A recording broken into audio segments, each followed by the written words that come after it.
Hi there, welcome to this conversation with Andrew Brodsky.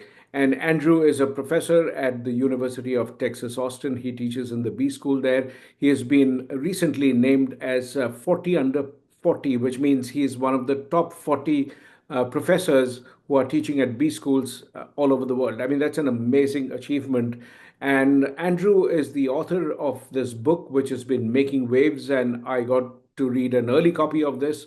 The word is ping. Well, I was curious to know about why he talked about this. Of course, we'll get into that. But first of all, let me say welcome to the show, Andrew. Delighted to have you here. Thanks for having me on. I really appreciate it. So, Andrew, one of the things that struck me was, I first thought when I got the book that, ping is actually what we say that how do we communicate? We often tell people, let me ping you on this tomorrow morning. That's the reason why we are going to talk about communication strategies, etc. And then I realized ping is actually a framework, and that's something which was so powerful. So I kind of really thought, wow, this is a great framework to keep in mind. For the benefit of our listeners, talk to us about the four elements that PING stands for. PING. Let's hear that.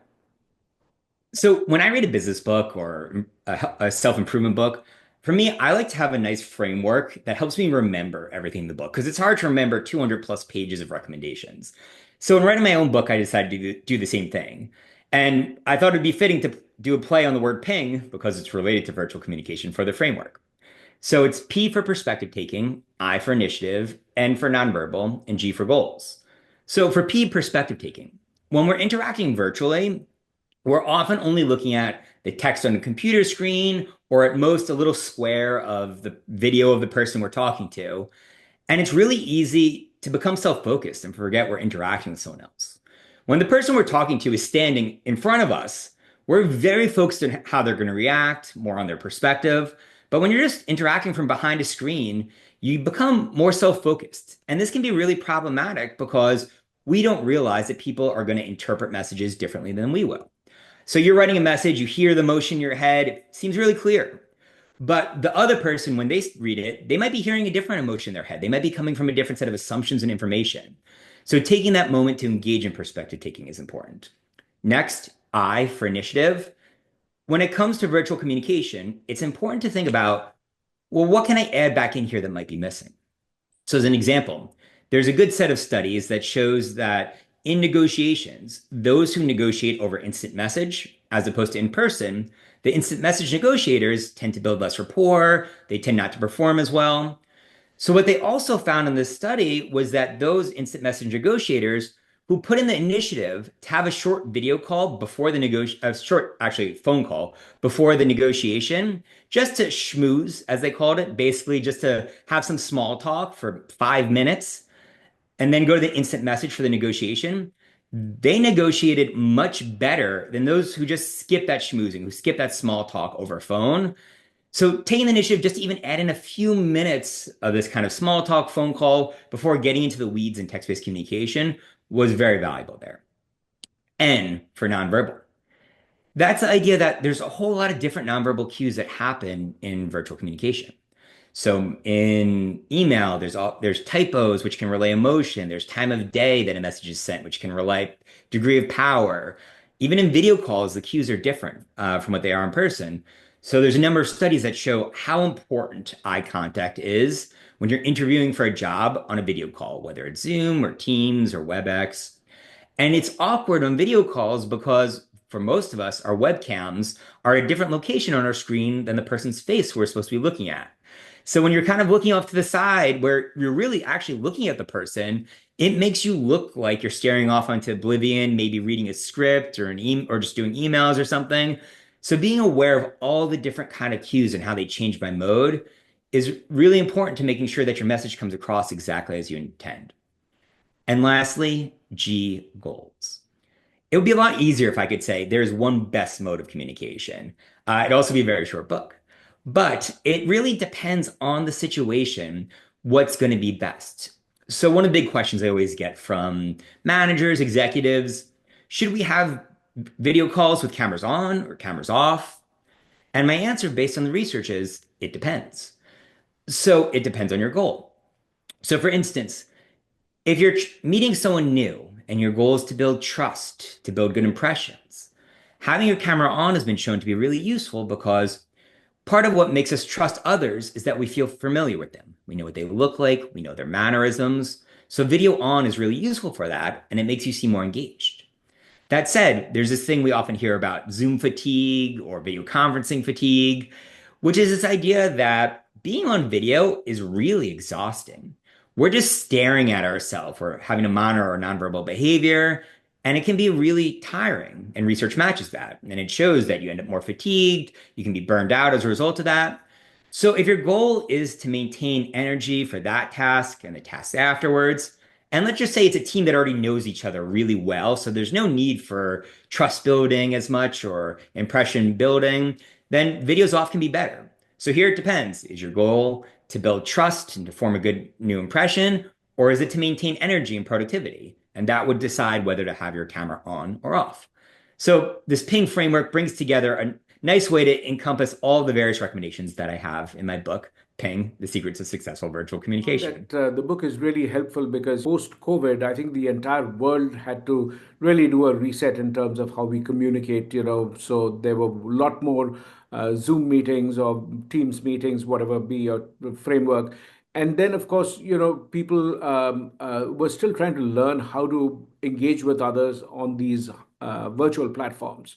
So what I hear from you is, if you want to build trust, then you should actually keep the camera on because that's something that builds trust.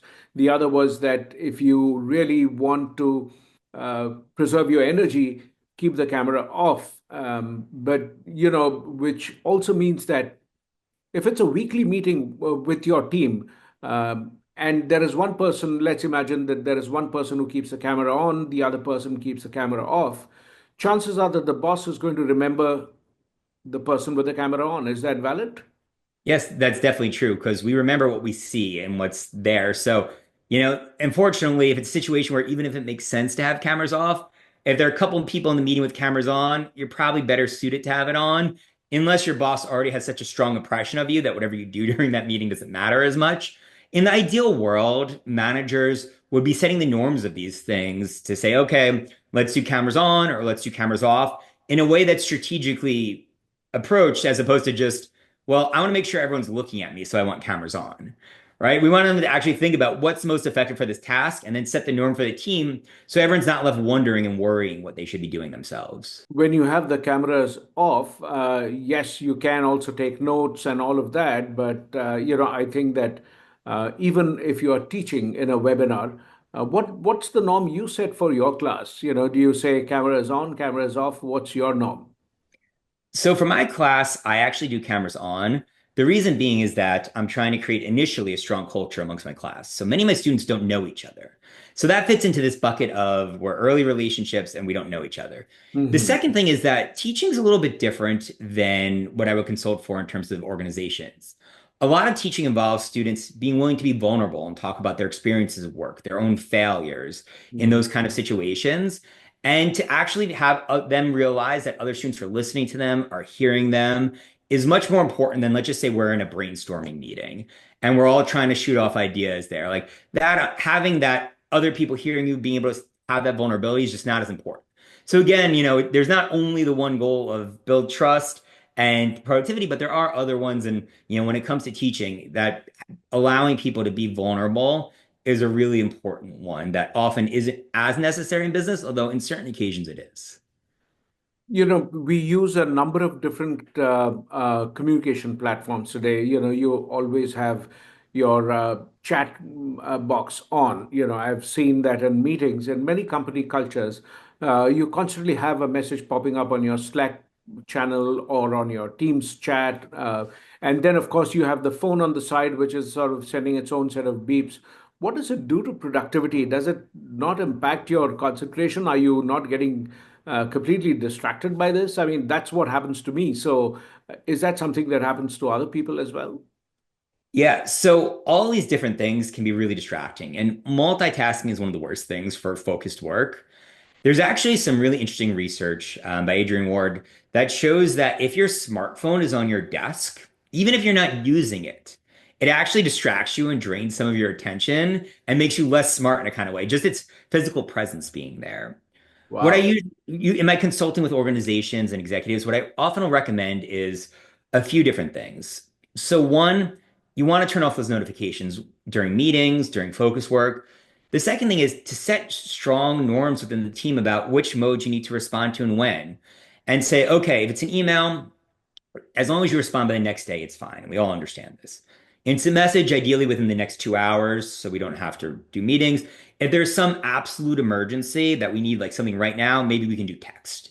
And the idea is by having these norms set, everyone doesn't need to be checking all their communication all the time. They don't need to be dealing with that kind of distraction.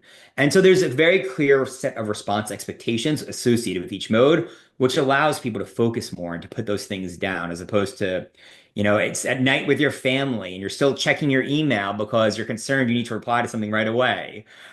So that can be a really useful way, not just to improve productivity and focus, but to improve everyone's well-being because there's no more ambiguity about what do I need to check and when, how quickly do I need to respond, because it's all been clearly stated already.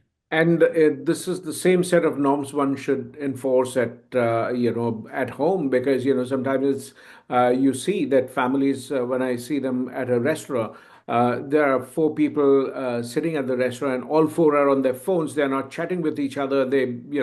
And you could argue that the family members know each other, but it's like such a terrible waste of time. That it's such a beautiful opportunity to chat with your loved ones, and we lose that.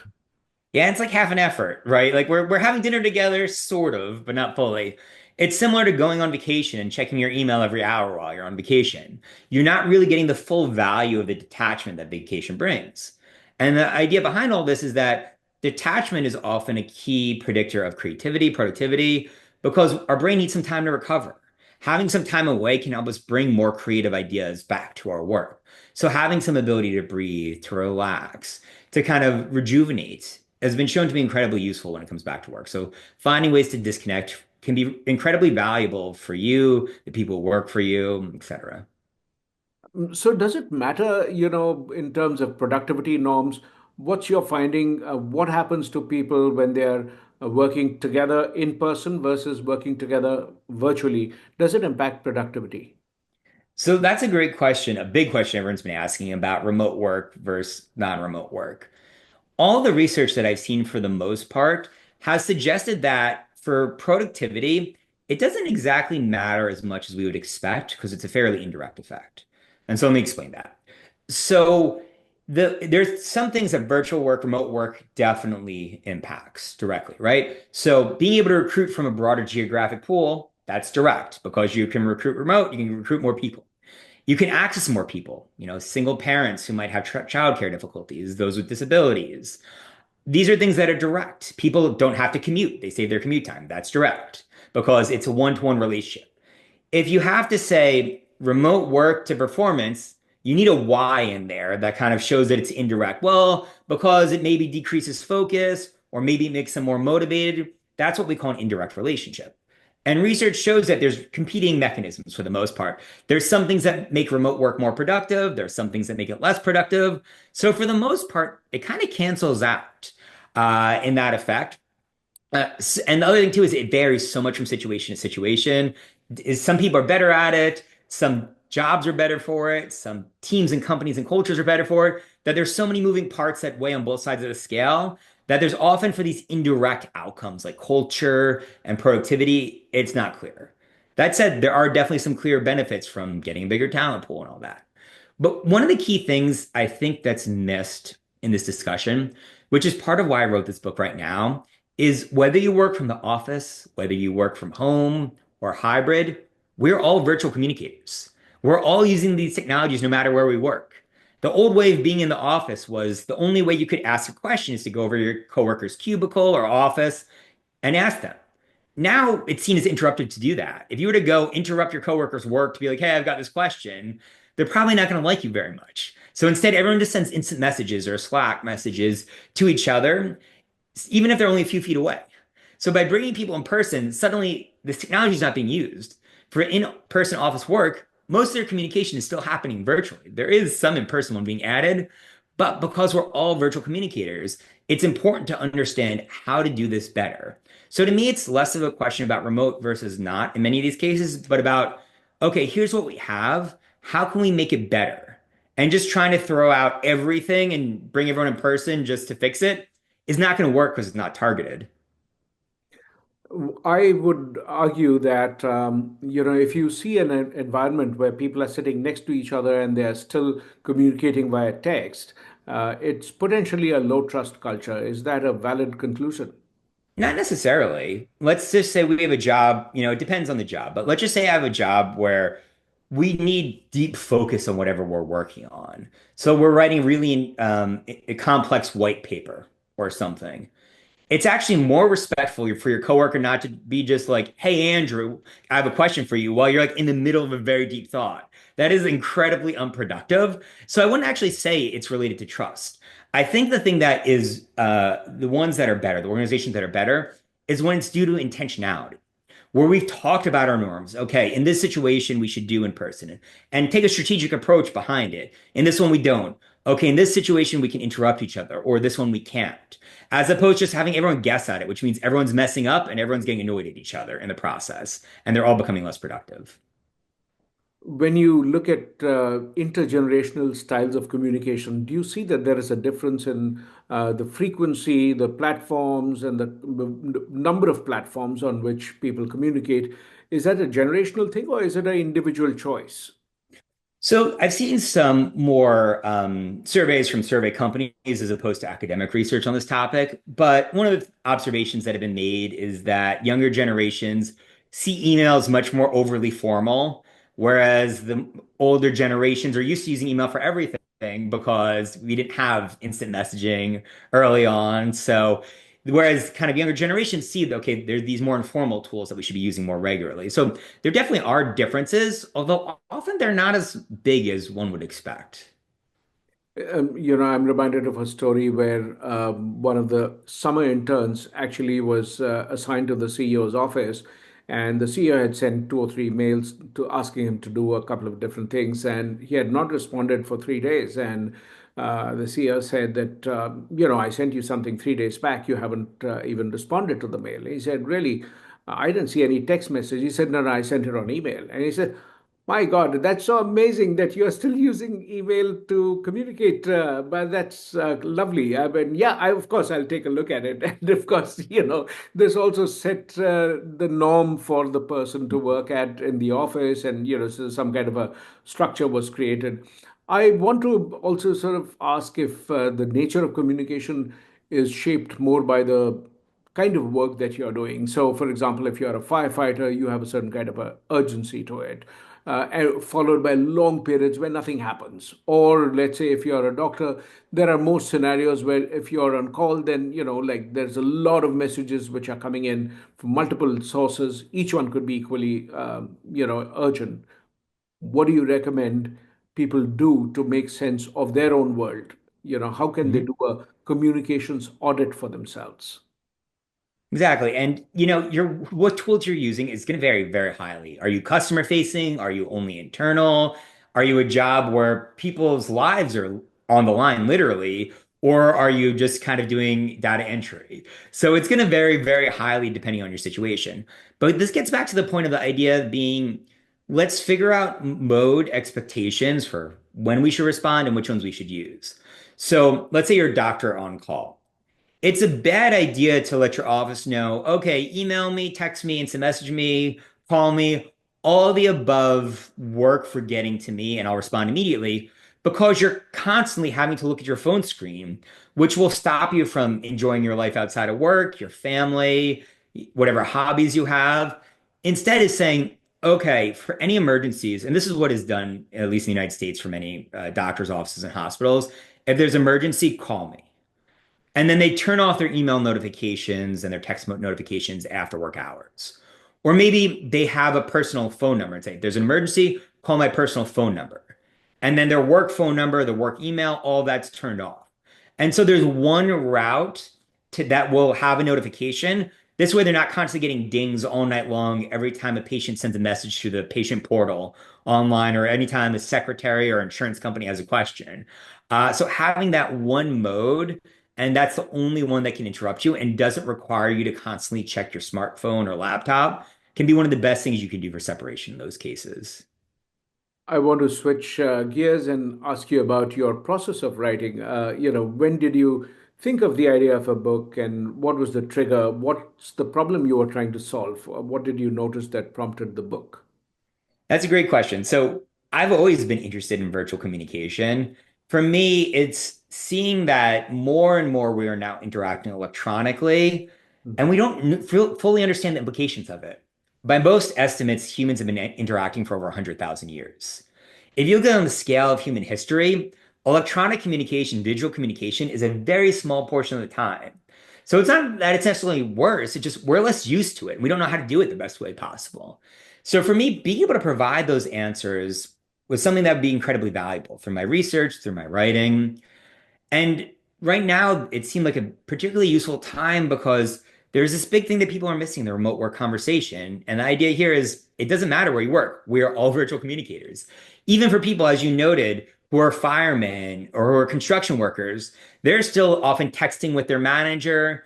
For construction workers or contractors, they might be interacting with customers through websites, at least in the United States, like Yelp or Angie's List, and these ones that list or Google Maps and responding to reviews or responding to kind of incoming leads. And so everyone's doing this, even people who are in jobs where you don't think they use electronic communication, or people are getting shifts via this information. So being able to help teach people and say, hey, we actually have some answers on how to do this better, and they're not necessarily what you think, to me seem like a really fun project to do. What is one personal goal that you have for improving your communication for yourself? I mean, what is it that you like to look at as one of the most high impact areas? For me, one of the biggest ones is also one I recommend in the book because we write from ourselves as well as the research, obviously.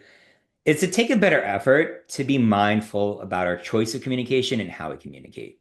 The problem that most of us fall into is what's called a kind of default bias, where we just use whatever communication mode's always been used for that. So, we meet every week, so we meet via video every week. We communicate this over email or instant message, so we always communicate this over email or instant message. And we never think about, is that the right approach? Should I switch this? Should I try it differently?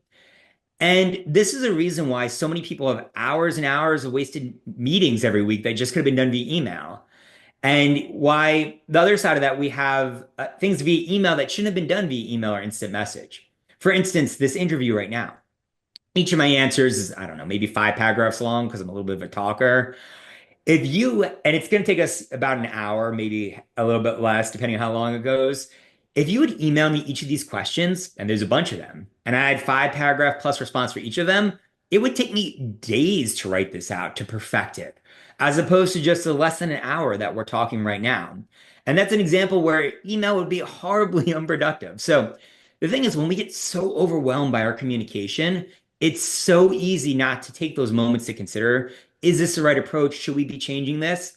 But by taking a breath, by thinking about it, you can save yourself a ton of time every week, improve your communication effectiveness, and just make yourself feel better, more satisfied with your communication on the whole.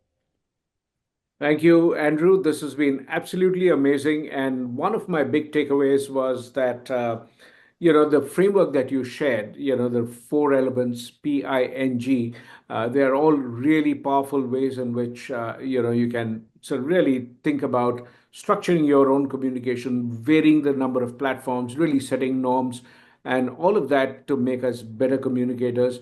I wish you all the very best and lots of success as an author. It was a delight reading your book, and absolutely, if you have a copy of that book, it'll make you a better communicator. You can see that book right at the back out there. Ping, it's a beautiful cover design, and all the very best. Thank you for being on the show. Great. It was a lot of fun. Thank you.